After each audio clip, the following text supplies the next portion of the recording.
God damn it. I love business. Coming Coach Cardi, yeah. Coming Coach Cardi, yeah. So look, you just got started in entrepreneurship, maybe digital marketing. So I would say that there is really only one thing that sets apart the entrepreneurs that win compared to the ones that don't. And that one thing is persistence. So as you guys can tell, I am having a rather good day. It is Monday and I have a bunch of client meetings this week. Obviously, that's actually why I'm here in Amsterdam right now. The whole purpose of this trip was for my marketing agency. Now, this trip hasn't gone completely to plan. I had to cancel all of my first week's meetings, but now at least I have this week and I can be grateful for that.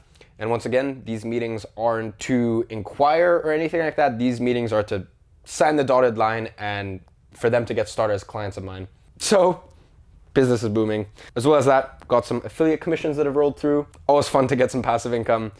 Apart from that, Influencer Ignited is launching very, very soon, as you guys know, and that is exciting as fuck for me. Anyways, my point is with all of this, there are days in business where it is genuinely like taking a drug. The high that you get from business or entrepreneurship is incomparable to anything else in the world. Trust me, I know, I've tried pretty much every other high. I'm not exactly proud to say it, but hey, you know, we're very transparent on this channel. So look, I can honestly say that when you have your good days in business, it is the most fulfilling, rewarding thing in the world. You know, because you go into business, you go into entrepreneurship, and there's no roadmap. You know, people can help you, people can guide you, you can take courses, coaches, stuff like that. But at the end of the day, this thing is confusing as fuck. When you go into a job, there's a clear path. When you go into university, school, there's a clear path. You just follow it. With business, you have no idea what the fuck you're doing. Like, the people at the highest level, they still, with most things, they have no idea what the fuck they're doing. I know, because right now I'm sitting in my business mentor's house. He's a millionaire, and to this day, there are projects that roll through. He has no idea how the fuck he's gonna pull it off.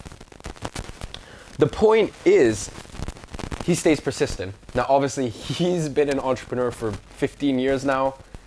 I've been an entrepreneur for, I guess you could say 3 years, but realistically more along the lines of a year properly. The thing you guys don't realize is that I get shit thrown in my face all the time. But the only reason I keep pushing forward is because I have this delusional persistence. And that's what I recommend you guys have. Like, look, let me give you guys a couple examples. I dropped out of high school. Like, yes, it was a calculated move.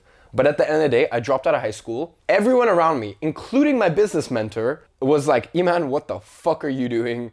Like, you are delusional, you are ridiculous. And hey, I had to stay persistent when even my own business mentor, someone who has been an entrepreneur for 15 years, even he was telling me, dude, like, it's cool what you're doing, but dropping out of high school at 17, you're fucking out of your mind. I persisted through all of that. Then the 2-3 months after that, I took all of that shit that was thrown at me and I channeled it into my business. And then what happened? I got big-headed. You know, business was going great. So what do? I hire someone with a salary of $50,000 a year. I'm 17 years old. I decide to hire someone, and you guys probably know him, Ryan, incredible guy. You saw him on the channel briefly. You know, so I decide to hire him. I decide, hey, it doesn't make sense to have someone local in the United Kingdom. Why don't you bring someone over from America?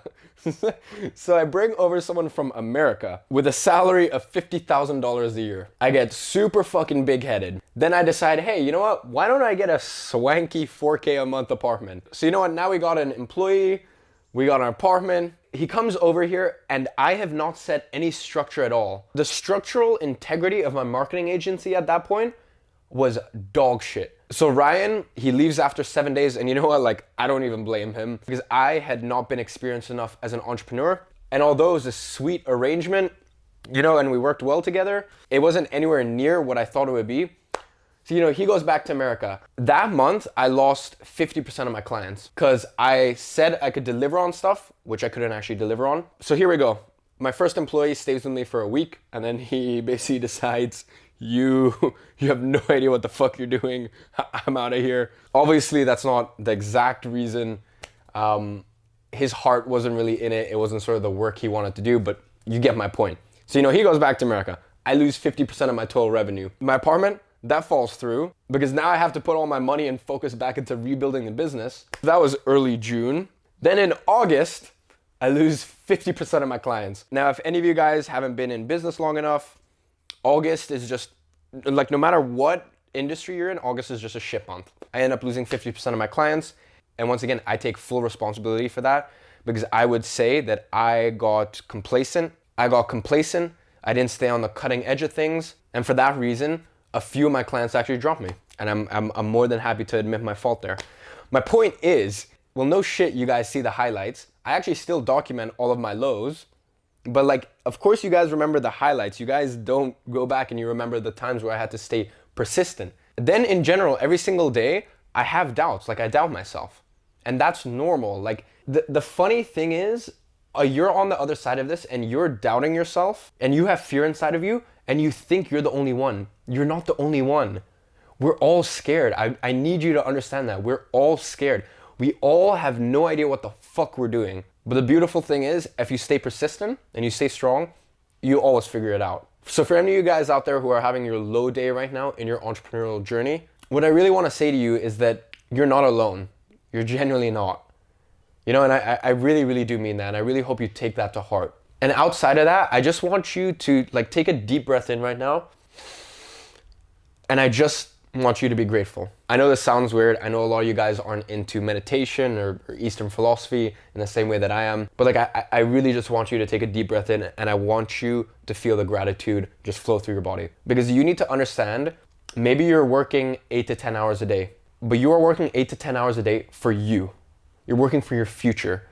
You know, you're not working 8 to 10 hours a day for someone else, to make someone else rich. You're doing it for yourself. And the beautiful thing is, I know most of you guys watching this, you're probably doing some sort of digital marketing. You're not in the same position as my business mentor is in.